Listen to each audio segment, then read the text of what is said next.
Hey everyone, welcome back to the channel. Today we have a story that is absolutely nuclear.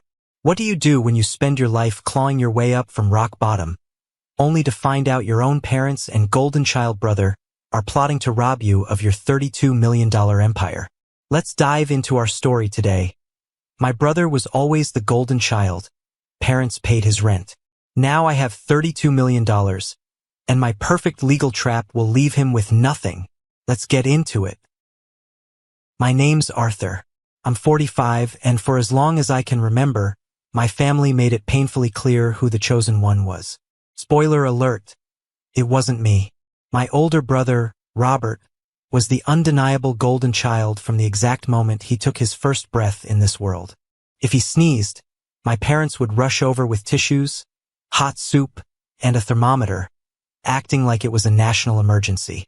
If I broke my arm falling off my bike when I was 10, I got a stern lecture about being careless, ruining my clothes, and how hospital bills don't magically pay themselves. That was the exhausting, inescapable rhythm of our household. Robert shined brightly in the center of the room, and I was fully expected to stay quietly in the shadows, making sure not to block his light. The favoritism wasn't subtle. It wasn't something you had to read between the lines to see. It was broadcasted daily. When Robert went off to a private university, my parents didn't just cover his exorbitant tuition. They paid his rent for a luxury downtown apartment, leased him a brand new sports car because he said walking to class made him tired, and gave him an allowance for groceries that somehow entirely transformed into designer clothes, weekend getaways, and VIP concert tickets. Meanwhile, I was the ghost in the house. I worked grueling night shifts at a local, run-down mechanic shop, coming home at dawn with grease permanently stained into my knuckles, just to afford the basic tuition at the community college across town. I didn't ask for much, but on the rare occasions I did ask for a little help, it was always met with the exact same dismissive speech. It was always some variation of, "Arthur, you need to learn personal responsibility. The real world doesn't hand out free rides." I learned it, all right. I learned it the hard way. Every scraped-together dollar, every freezing night shift under the hood of a broken-down sedan, every skipped meal just so I could afford my used textbooks. It all hardened me. It turned me into someone who expected nothing from anyone. But Robert floated through life on a cloud woven from my parents' bank accounts. When Robert turned 25, he racked up $50,000 in credit card debt after trying to live like a billionaire on social media and investing in an embarrassingly obvious pyramid scheme. My parents swooped in like desperate superheroes, drained their savings, and wrote a check to clear his name without a single word of reprimand. The message to me was crystal clear. Robert's catastrophic mistakes were forgivable acts of youthful exploration. My mistakes would have been undeniable proof that I was a permanent disappointment. By the time he turned 30, they helped him put a massive down payment on a sprawling suburban house, claiming he needed the space to settle down. When I turned 30, living in a cramped studio apartment with a leaky roof, my parents mailed me a generic, drugstore Christmas card with a crisp $50 bill tucked inside. The note, written in my mother's flawless cursive, read, "Don't spend it all at once." I still remember sitting on my hand-me-down mattress, holding that $50 bill, and laughing until my chest physically ached. The thing is, I had stopped expecting fairness or love a very long time ago. I learned to channel that deep, burning resentment into something else entirely. I channeled it into an absolute, relentless obsession with my work. But before I could truly rise, they had to break me down one last time. To really understand the sheer audacity of what my family did recently, you need to understand what happened 10 years ago. I was 35, pouring every waking hour into a small, independent machine shop I had managed to lease. I was transitioning from auto mechanic work to designing automated supply chain parts. It was dangerous, heavy work. One rainy Tuesday evening, a rigged hoist snapped. A massive steel engine block came crashing down, pinning my lower body to the concrete floor. The pain was a blinding, white-hot flash that knocked the breath out of my lungs. I woke up in a sterile hospital room with a shattered femur, severe spinal compression, and a doctor holding a clipboard that basically spelled out my financial ruin. I needed multiple surgeries, months of physical therapy, and I couldn't work. The medical bills were piling up faster than I could comprehend, and my shop, the only thing I had built with my own two hands, was weeks away from foreclosure because I couldn't pay the commercial lease. I was backed into a corner. I was absolutely terrified, so I swallowed the very last shred of my pride. I put on my brace, grabbed a pair of crutches, and dragged my broken body through the freezing rain to my parents' house. I didn't ask for a handout. I brought a meticulously drafted business plan and a repayment schedule. I begged them for a $15,000 loan, just enough to cover the shop's rent and keep the lights on while I recovered. I promised to pay them back with interest. I sat at their pristine kitchen table, shaking from the pain medication and the cold, laying out the documents. My father wouldn't even look me in the eye. My mother sighed heavily, looking at me like I was a stray dog tracking mud onto her white carpets. And then Robert walked into the room. He leaned against the counter, sipping a craft beer, and smirked. "Come on, Artie," Robert sneered, looking down his nose at me. 15 grand? We all know your little garage is a sinking ship. Mom, Dad, he's probably just in debt to some shady people or gambling it away. Don't throw good money after bad. He needs to learn how to manage a business properly. I tried to defend myself. I pointed to my cast, to the medical records, but the jury had already reached a verdict. My mother slid my paperwork back across the table, her face a mask of cold, unfeeling stone. "Robert is right, Arthur," she said, her voice completely devoid of a mother's warmth. "We can't just bail you out every time life gets difficult. You chose this risky path. You need to take responsibility for your own life. We don't have that kind of money to just throw around on a failing venture." I hobbled out of that house feeling like I had been stabbed in the chest. I nearly lost everything. I had to sell my only vehicle, a beat-up pickup truck, and take on a predatory high-interest loan just to keep the shop from being padlocked by the bank. I ate plain rice and beans for a year. But here is the detail that truly killed whatever love I had left for them. Exactly 1 week after I sat at that table begging for my livelihood, it was Robert's birthday. My parents threw him a massive barbecue. I didn't go, but I saw the pictures plastered all over social media. Sitting in their driveway, wrapped in a giant red bow, was Robert's birthday present from my parents. A brand new, customized recreational speedboat. The cost of that boat? Exactly $15,000. They didn't lack the money. They just lacked a single ounce of empathy for me. They watched me drowning, and instead of throwing me a life preserver, they bought my brother a luxury boat to ride over my head. That was the exact moment the family dynamic shifted in my mind. They were no longer my parents or my brother.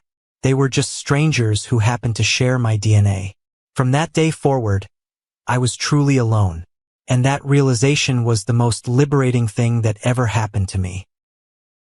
Man, seriously, do you guys feel your blood boiling right now? I'm genuinely pissed off for the OP. Just imagine, you get into a horrible accident, your femur is shattered, your business is about to go bankrupt. You drag yourself on crutches to your parents' house, papers in hand, and you literally beg them for a $15,000 loan just to save your shop. And what do? They shut you down cold. They humiliate you right to your face. Then, exactly 1 week later, they buy your brother a brand new $15,000 luxury speedboat, wrapped with a giant red bow. Are you kidding me? Alright, let's keep going with the OP's story. Rock bottom is a terrifying place, but it's also a phenomenal foundation to build upon. Once you realize nobody is coming to save you, you stop looking at the door and start looking at the tools in front of you. I took all that blinding rage, all the humiliation of begging for my life while they bought a boat, and I forged it into absolute, unbreakable discipline. I didn't just rebuild my machine shop. I pivoted. I taught myself advanced coding late at night, fueled by cheap, bitter coffee and the burning memory of Robert's smug face. I combined my mechanical knowledge with software engineering to create an automated logistics and supply chain system.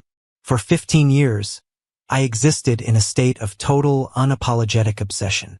I worked 100-hour weeks. I slept on a thin yoga mat under my office desk more times than I slept in my own bed. I sacrificed relationships, vacations, and free time. Every time I felt exhausted, every time I wanted to quit, I pictured that red bow on that stupid $15,000 boat. I built the company entirely from scratch, quietly scaling it in the shadows. I hired brilliant engineers, secured patents, and slowly took over a highly lucrative niche in the tech industry. Meanwhile, my parents continued their endless parade of bragging about Robert. Robert got a mid-level management job? They threw a party. Robert bought a new suit? They posted a 10-paragraph essay on Facebook about his incredible fashion sense. They never once called to ask what I was doing. They didn't know I had moved my headquarters to a massive commercial space. They didn't know I had 150 employees. They didn't know because they fundamentally didn't care. Then, last year, the finish line arrived. A massive, global tech conglomerate had been eyeing my proprietary software for months. The negotiations were intense, grueling, and secretive. When the final contract was pushed across the mahogany table in a high-rise law office, my hand didn't even shake as I signed it. The deal closed. The acquisition was final. The number? $32 million. When the wire transfer cleared and I saw that unbelievable, life-altering string of numbers populate in my private bank account, I didn't cheer. I didn't go out and buy a fleet of exotic sports cars or pop $1,000 bottles of champagne. I drove back to my modest apartment, took off my boots, grabbed a cold, cheap beer from the fridge, and sat in the dark. I stared at the wall, listening to the silence of the room. I had won. The war I had been fighting against poverty, against failure, against the crushing weight of my family's expectations. It was over. I was a multimillionaire. I had more money than my parents and Robert could even comprehend. But I decided not to tell a single soul in my family. I wanted a social experiment. I wanted to see how long it would take for them to reach out to me organically. I wanted to see if maybe, just maybe, they would call to check on their youngest son just for the sake of it. Months went by. Spring turned into summer. Summer faded into autumn. My phone remained entirely silent. Not a text, not a voicemail, not a passing thought. I bought a beautiful piece of land, invested heavily in diversified trusts, and set up a foundation for underprivileged teens to learn coding. I lived a rich, full life, entirely separated from their toxic orbit. And then came the inevitable invitation to the annual Christmas dinner. I almost didn't go, but a dark, curious part of me wanted to sit at that table one last time. I wanted to look them in the eyes, knowing what I knew, holding the power I held. I put on a simple, unmarked sweater, drove my old reliable sedan, and walked right into the lion's den, carrying a $32 million secret in my back pocket. Part 4. The fateful Christmas dinner. Expected word count, 750. The atmosphere in my parents' house that Christmas was exactly as suffocating as I remembered. The living room looked like it had been violently attacked by a holiday catalog. Pine garlands were draped over every conceivable surface. The smell of roasted turkey and cinnamon was thick in the air, and classic carols played softly from expensive wireless speakers. It was a picture-perfect American family setting, completely hollow on the inside. I took my usual seat at the far end of the long dining table, the spot designated for the afterthought. Robert, of course, held court at the center, seated to my father's right. He was wearing a custom-tailored shirt, and my eyes immediately caught the heavy, metallic gleam on his left wrist. A brand-new Rolex Submariner. No doubt another little reward quietly funded by the bank of Mom and Dad. The entire first hour of dinner was dedicated to the Gospel of Robert. I sat quietly, passing the mashed potatoes and pouring wine, listening to a grown man pushing 50 wine like a spoiled teenager. He complained endlessly about how his boss didn't appreciate his vision, how the taxes on his suburban property were absolute extortion, and how incredibly stressful it was to manage a team of 5 people. It's just exhausting, you know? Robert sighed, taking a large gulp of my father's expensive scotch. People just expect so much from me. Sometimes I feel like I'm carrying the entire weight of the corporate world on my shoulders. My mother cooed sympathetically, reaching over to pat his hand. We know how hard you work, sweetie. You're so dedicated. They really don't deserve you at that company. The sheer irony of his complaints almost made me choke on my dinner roll. I took a slow sip of water, keeping my face entirely neutral. I was an observer in a bizarre play. Then, out of nowhere, the script changed. Sitting across from me was my Aunt Helen. Helen was my father's sister, a sharp, no-nonsense woman who had always seen right through my mother's theatrics. She was the only person in the extended family who had ever treated me like a human being, occasionally sending me a $20 bill during my college days. During a brief lull in Robert's complaining, Aunt Helen turned her sharp gaze down the table toward me. "So, Arthur," she said, her voice clear and carrying over the holiday music, "you've been awfully quiet down there. How are things with you? Last time we spoke, years ago, you were pouring your soul into some kind of tech and logistics project. How did that little venture pan out?" The table went dead silent. The sudden shift in attention away from Robert was almost physically jarring to my parents. My father frowned, annoyed at the interruption. My mother looked at Helen like she had just sworn in a church. Robert tilted his head, flashing a condescending, greasy smirk. "Yeah, Artie, how's the little garage shop doing? Still playing with car parts and computers?" I looked at Robert. Then I looked at my mother and finally at my father. I set my fork down on my plate.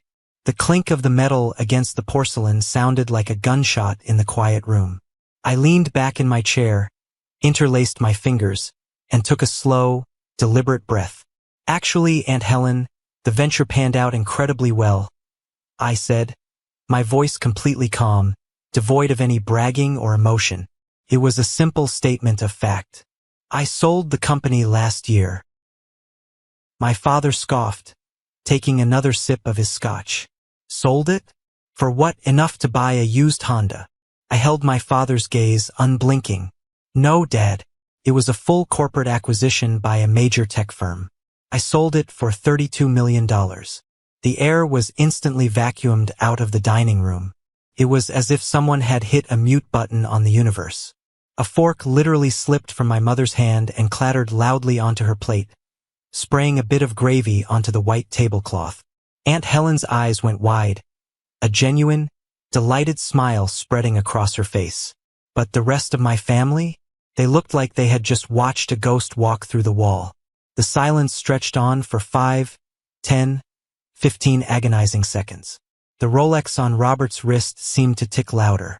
I just sat there, perfectly still, watching the reality of my words slowly, painfully sink into their brains. The ghost had just bought the mansion, and they had absolutely no idea how to process it. Robert's face was a fascinating study in rapid psychological decay. First, all the blood drained from his cheeks, leaving him a sickly, chalky white. Then, a deep, furious red crept up his neck, mottling his skin. His mouth opened and closed silently, like a fish gasping for oxygen on a dry dock. 32. What? Robert stammered, his voice cracking, entirely stripped of its usual arrogant bass. "Million," I repeated, enunciating the word clearly. $32 million. It's sitting in private trusts and diversified accounts right now. That was the breaking point. It was like dropping a live grenade into the center of the holiday ham. Robert pushed his heavy oak dining chair back so violently that it tipped over and crashed onto the hardwood floor. He stood up, his hands visibly trembling, his chest heaving under his tailored shirt. And then, a 48-year-old man completely lost his grip on reality. He didn't just yell. He collapsed. Robert's knees buckled, and he dropped onto the floor, curling his hands into the expensive rug, and began sobbing. It wasn't a dignified, quiet cry. It was full-on, chest-heaving, snot-bubbling weeping. He looked exactly like a toddler who had been told Christmas was canceled forever. "That's not fair," Robert wailed from the floor, pounding his fist against the wood. "That's not fair. You can't have that kind of money. It's impossible. You're just Arthur. You fix cars." My mother rushed to him, dropping to her knees, frantically petting his hair as if he had just been physically assaulted. "Shoo, Robbie, it's okay. Breathe," she cooed, casting a venomous glare up at me. Robert scrambled to his feet, pushing my mother aside. His face was soaked with tears, his eyes wild and completely unhinged. He pointed a trembling, accusatory finger directly at my face. "You owe me," he screamed, spit flying from his lips.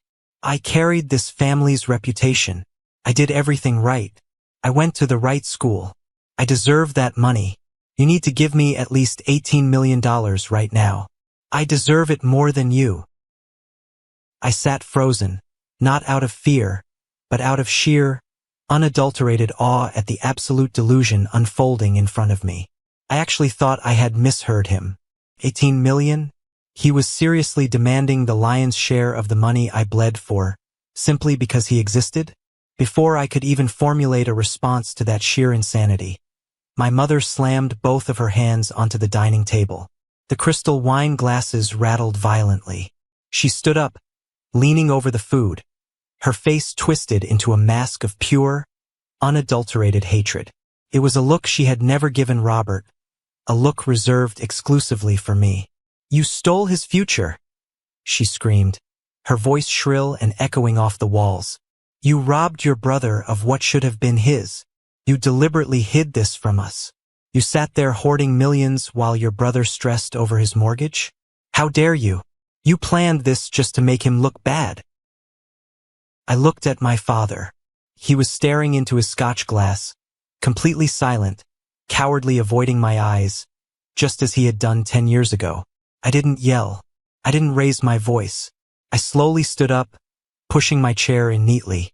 I looked my mother dead in the eyes, and the temperature in the room seemed to drop 10 degrees. "Stole his future?" I asked, my voice dangerously low. "Was it fair when you paid off his $50,000 credit card debt while I was eating ramen out of a styrofoam cup? Was it fair when you bought him a $15,000 speedboat for his birthday, in the exact same week you told me to take responsibility, while I lay in a hospital bed facing bankruptcy?" My mother flinched, opening her mouth to argue, but I cut her off. "You've done everything for him," I said, looking down at Robert, who was still weeping. "And you did absolutely nothing for me. You didn't build this company. You didn't lose sleep over it. You don't own me, and you certainly don't own a single cent of my money." I turned my back on them, grabbed my winter coat from the hallway hook, and walked out the front door. As I stepped out into the freezing, swirling snow of the December night, I heard my mother screaming my name, but I didn't look back. The war had officially begun. Wow, I'm here, not the OP. This scene is so intense. Arthur doesn't even need to raise his voice to be terrifying. It's his calm demeanor and those ice-cold words that send chills down your spine. This is exactly what everyone was hoping for. After years of being treated unfairly, the moment he stands up and speaks the truth is one of the most thrilling and satisfying moments in the entire story so far. Is anyone else like me? It's so satisfying watching Robert's and OP's mom's faces twist in shock. Let's keep going and see how this battle unfolds. I didn't sleep at all that night. I lay on the couch in my apartment, staring up at the dark ceiling, the adrenaline still pulsing violently through my veins. The image of a grown, 48-year-old man thrashing on the floor, demanding $18 million like it was a God-given birthright, played on an endless, looping reel in my mind. Any normal family would have been shocked, sure, maybe a little jealous, but eventually they would have been proud. My family? They immediately treated my success as a personal attack, a criminal act of theft against their precious golden boy. I thought, perhaps naively, that the morning light might bring them some shame. I thought they would wake up, realize the absolute absurdity of their behavior, and feel embarrassed. I was dead wrong. 2 days later, my phone buzzed on the kitchen counter. The caller ID flashed my mother's name. I let it ring 3 times before I hit accept. I didn't say hello. "Have you thought about what we said?" my mother demanded. No greeting, no asking if I got home safe in the snow. Just a cold, hard business transaction. "About what?" I replied, feigning ignorance just to hear her say it out loud.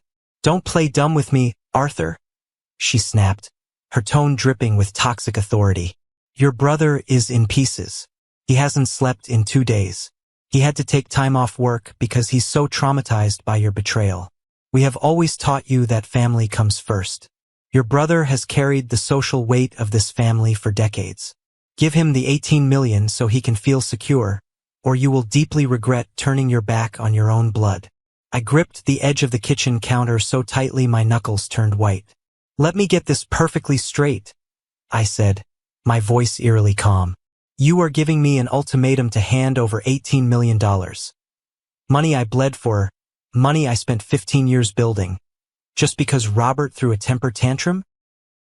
You're being greedy and selfish, she shrieked into the receiver. It's just money. You don't even know what to do with it. If you don't do the right thing, you will suffer the consequences, Arthur. Do not ever call this number again, I said, and firmly pressed end. That was the match that lit the powder keg. By the next afternoon, the smear campaign had launched with military precision.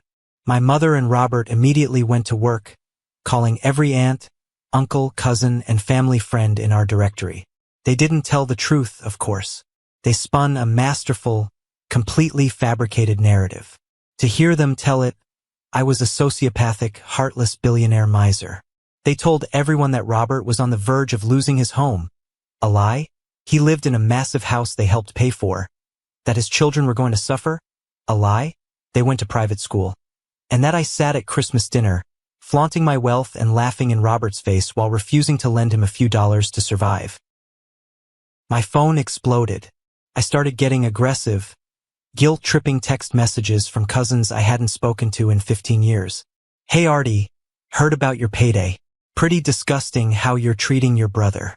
Money changes people, I guess. Arthur, your mom is crying her eyes out.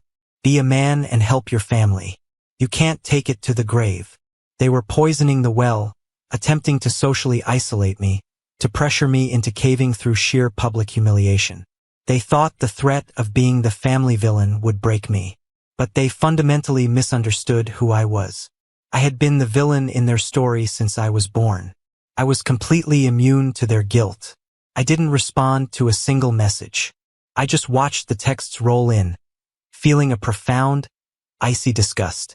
But I had no idea that their social manipulation was merely a distraction for a much, much darker plan. Exactly 1 week after the disastrous Christmas dinner, my life shifted from a bizarre family drama into a terrifying legal thriller. I was sitting at my home office desk, sipping black coffee, reviewing some architectural plans for the youth tech center I was funding, when my phone rang. It wasn't a family member. It was a restricted, highly secure number. I picked it up. Mr. Arthur? This is David Vance, Senior Vice President of Fraud Operations at your private wealth management firm. The voice said, tight and professional. We have a critical security situation. I need you to verify your identity immediately. My stomach dropped into my shoes. I went through the rigorous verbal passcode protocols. Once cleared, David took a heavy breath. Mr. Arthur, at approximately 3:14 a.m. this morning, someone attempted a massive, unauthorized breach of your primary holding accounts, David explained, his words echoing in the quiet room. This wasn't a standard overseas phishing attempt. This was highly targeted and intimately personal. What do you mean, personal? I asked, feeling a cold sweat break out on the back of my neck. The perpetrators possessed your old social security number, David continued. But more alarmingly, they successfully bypassed our Tier 1 security gateway by answering your core, personalized security questions perfectly. They knew the exact name of your first childhood pet, the specific street you lived on in 2nd grade, and your mother's maternal grandmother's maiden name. I stopped breathing. My mind raced. No hacker on the dark web knows the name of the golden retriever we had when I was 6. No identity thief knows the obscure maiden name of my great-grandmother. There were only 2 people on the entire planet who possessed that exact combination of historical, intimate knowledge. My parents. Did they get anything? I asked, my voice barely a whisper, the horror of the realization paralyzing my vocal cords.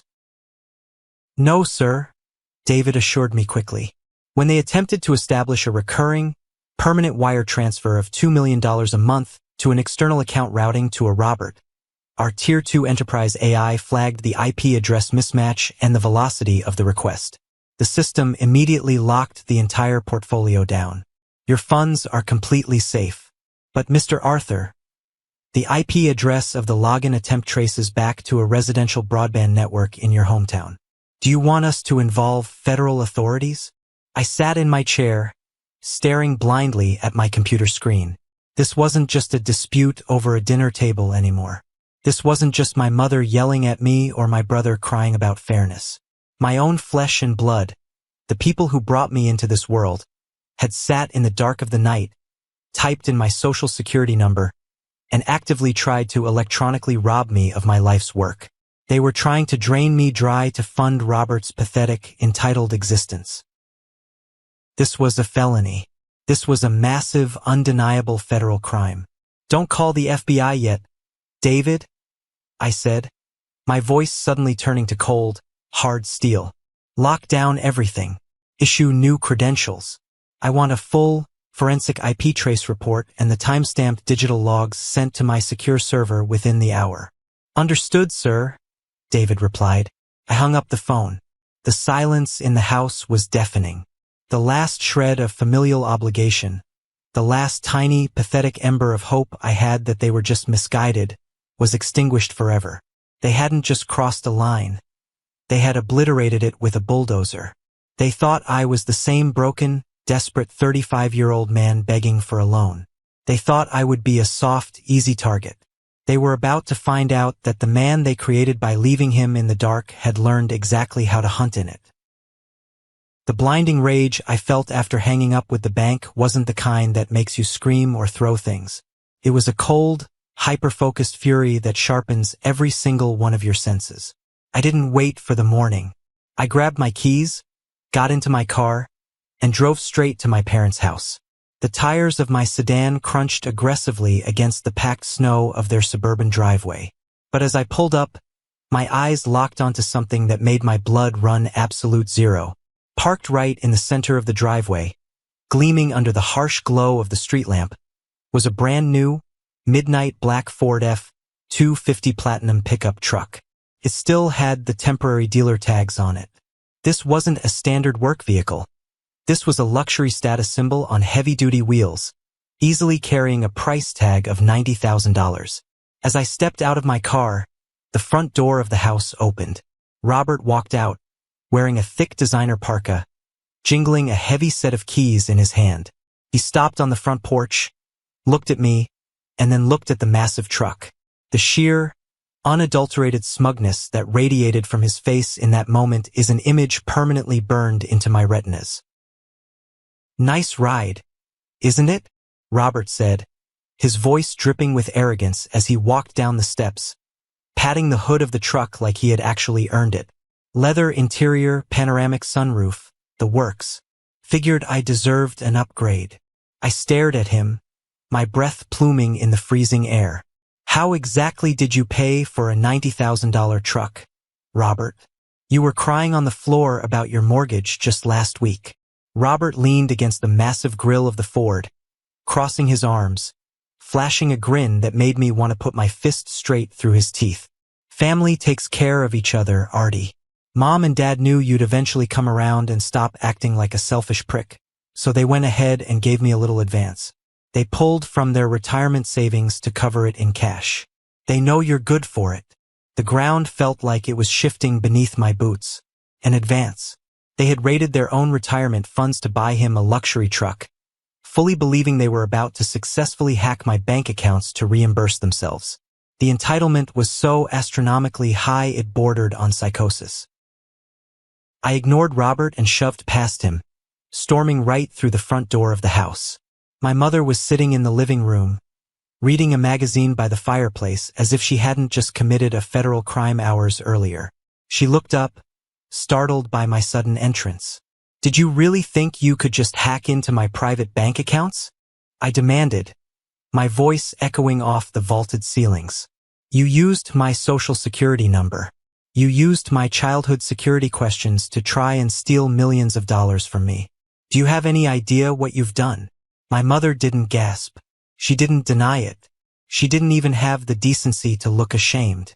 She slowly closed her magazine, set it on the coffee table, and looked at me with an expression of cold, righteous defiance.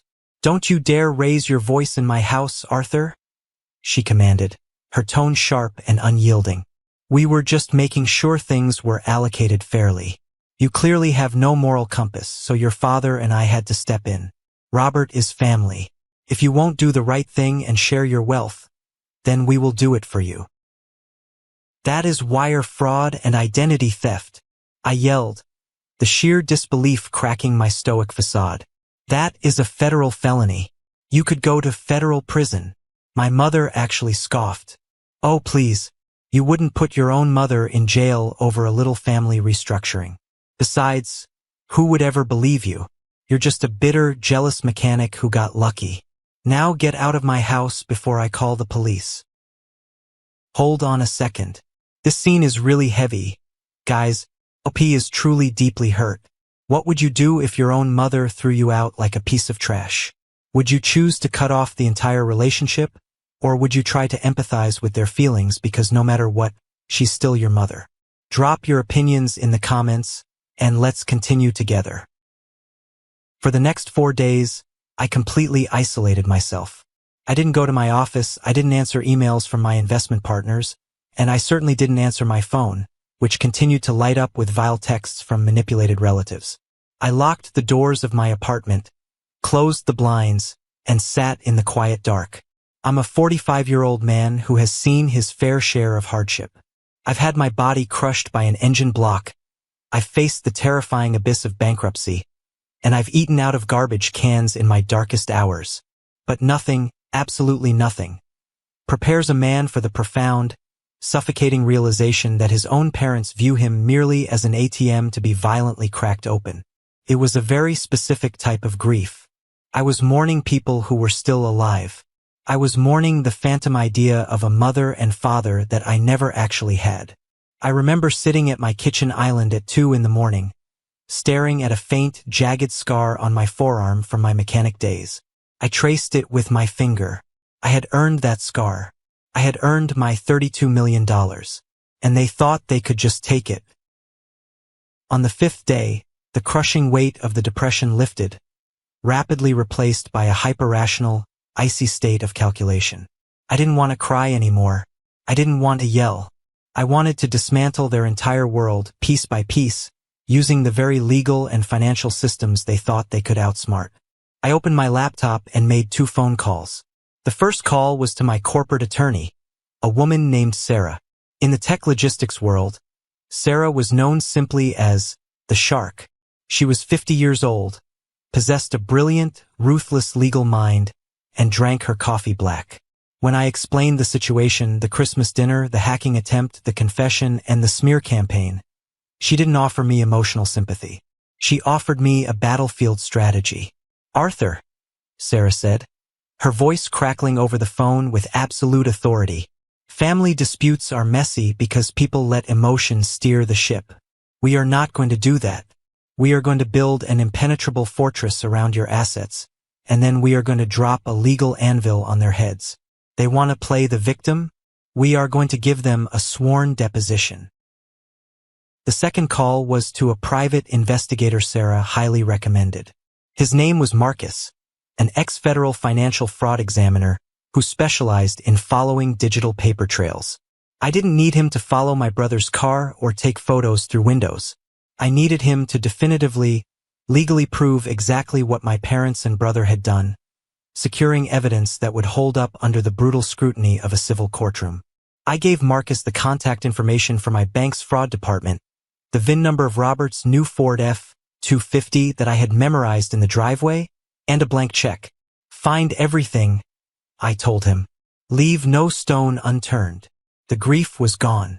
In its place was a machine, meticulously engineered to protect what was mine and to ensure that the golden child and his enablers faced the absolute, devastating consequences of their own unbridled greed.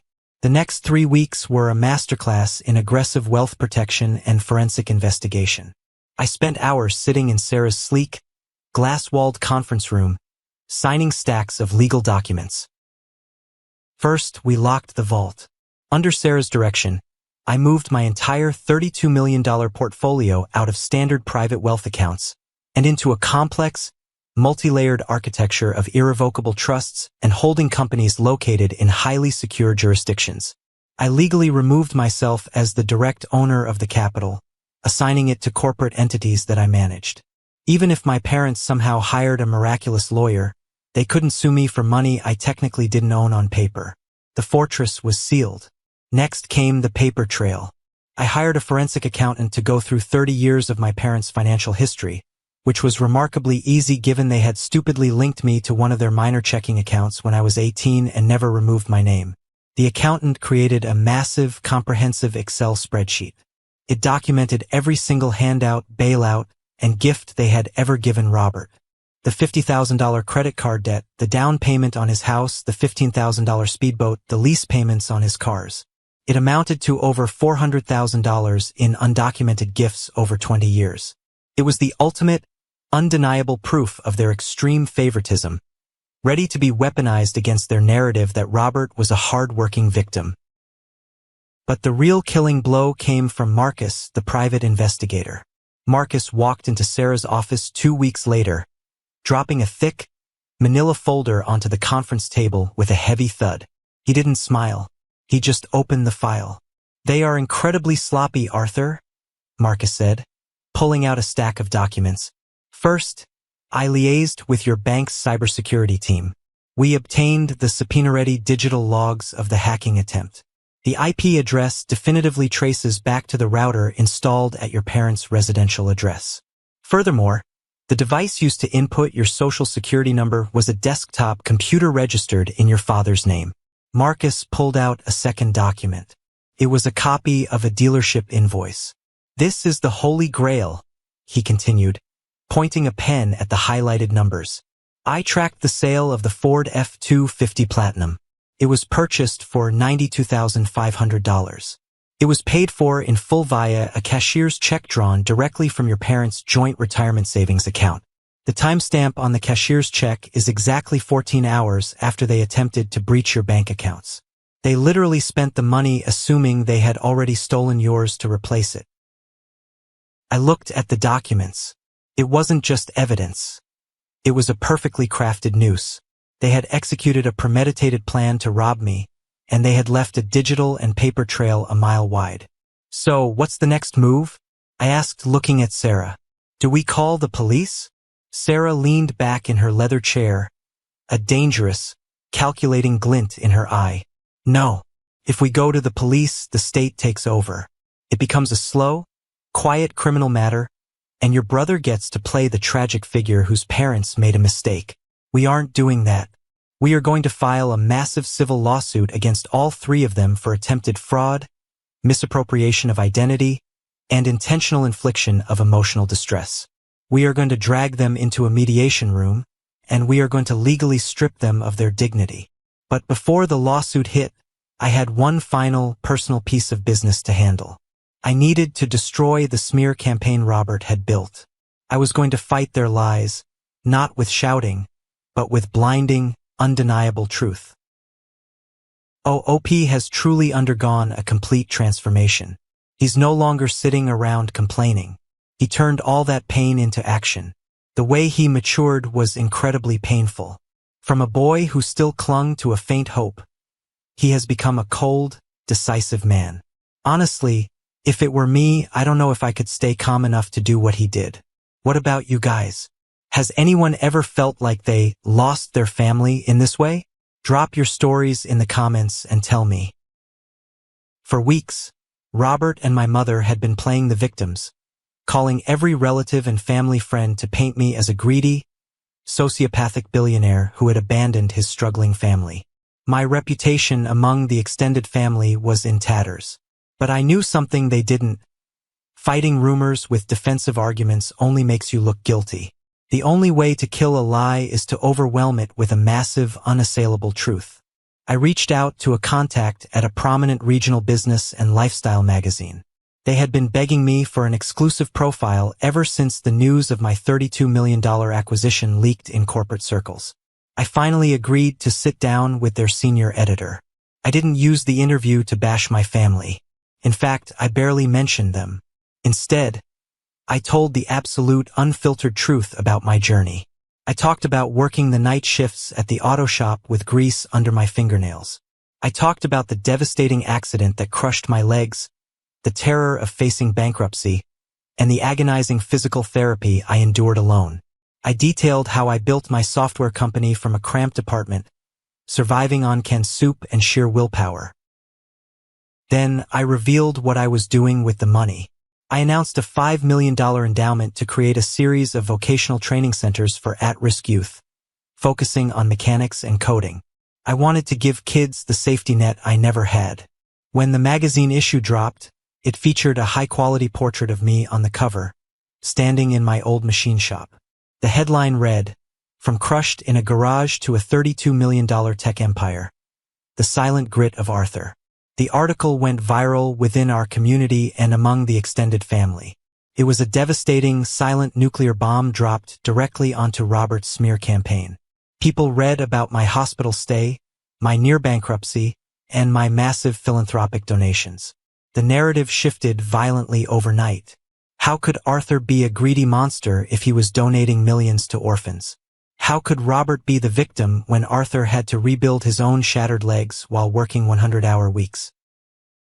The text messages from relatives changed immediately. Apologies flooded in. People started questioning Robert.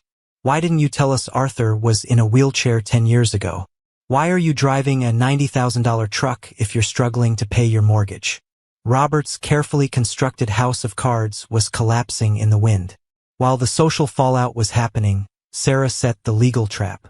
She sent a formal, aggressive cease and desist letter via certified mail to my parents and Robert. It demanded that they immediately cease all attempts to access my financial information and stop spreading defamatory statements. It was a brilliantly calculated piece of bait. Sarah knew my mother's arrogance wouldn't allow her to simply ignore a legal threat from the son she despised. Exactly as Sarah predicted, my parents took the bait. Infuriated by the letter and the humiliating magazine article, they hired a sleazy, aggressive local attorney to fire back. Their lawyer sent us a laughable response, threatening to sue me for defamation and demanding an immediate cash settlement for family emotional damages. They thought they were showing strength. They thought they were intimidating me. But by hiring a lawyer and officially engaging in a legal dispute, they had unknowingly walked right into the kill box. Sarah smiled as she read their lawyer's response. "Perfect," she said, tossing the letter onto her desk. "They've officially lawyered up and made demands. The trap is set. Arthur, it's time to drop the hammer." The next morning, Sarah marched into the county courthouse and officially filed our civil complaint. It wasn't a quiet, minor filing.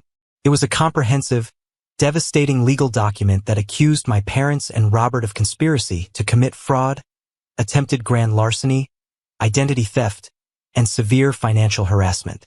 When the process server handed my parents and Robert those thick stacks of legal papers, the reality of the situation finally breached their bubble of delusion. This wasn't a family argument they could win by screaming the loudest. This was the terrifying machinery of the American legal system coming to grind them into dust. Less than 48 hours after the papers were served, Sarah's office phone rang. It was the opposing counsel, the lawyer my parents had hired. I was sitting in Sarah's office, and she put him on speakerphone. The man's tone had completely lost its previous arrogance. He sounded nervous, almost placating. "Look, Sarah," the lawyer started, clearing his throat. "I've spoken extensively with my clients. They are extremely distressed. This is a family matter that has clearly gotten out of hand due to high emotions. Suing his own parents? Arthur must understand the catastrophic, permanent damage this will do to the family unit. We'd like to sit down and discuss a quiet, mutual withdrawal of all claims before this gets ugly." It was the classic playbook. When bullies realize they are outgunned, they suddenly want to preach about peace and family unity. Sarah leaned toward the speakerphone, her voice as cold and sharp as a scalpel. "Counselor, there is no mutual withdrawal. Your clients attempted to electronically steal millions of dollars from my client. We have the digital logs. We have the receipts. This isn't a misunderstanding. This is an attempted felony. We are not withdrawing anything." There was a heavy pause on the other end of the line. "What do you want, then?" "A trial will ruin everyone's reputation. We will agree to a formal, binding mediation," Sarah replied flawlessly. "One session. You bring your clients, I will bring mine. If they do not agree to our exact terms in that room, I will immediately forward our complete evidence binder to the federal prosecutor's office for criminal fraud charges. Are we clear?" The opposing lawyer swallowed hard. The threat of federal prison for 2 retirees was the ultimate leverage. "We will be there," he conceded quietly. Sarah hung up the phone and looked at me. "They are terrified, Arthur. But Robert will still try to play the victim. Your parents will try to manipulate you when you are in the same room. You need to be a wall of stone." "Don't worry about me," I said, adjusting the cuffs of my suit.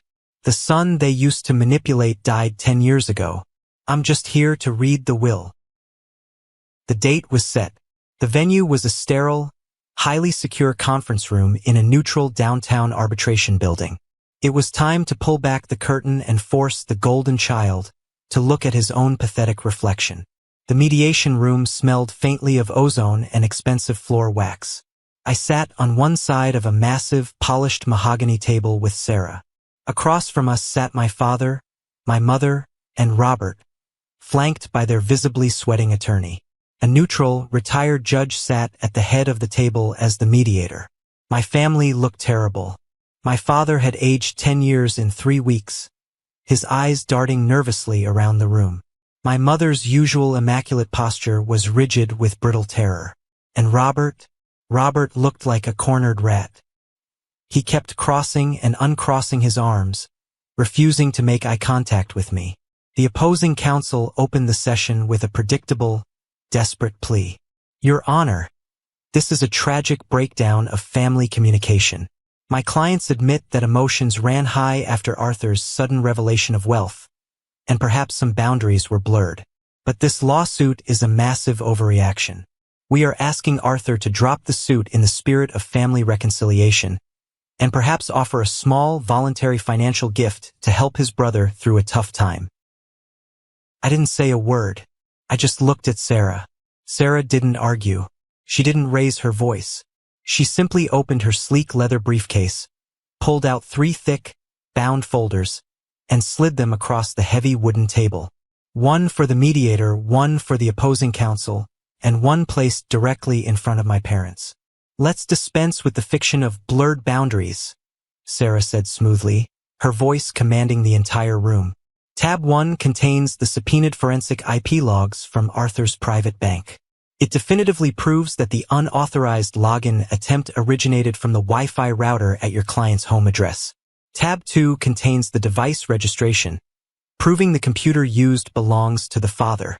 My father's face drained of all color. He stared at the pages like they were covered in poison. "Tab 3, Sarah continued relentlessly, is a cashier's check receipt from the local Ford dealership, proving that less than 14 hours after attempting to steal my client's money, your clients withdrew $92,000 from their own retirement account to purchase a luxury truck for Robert.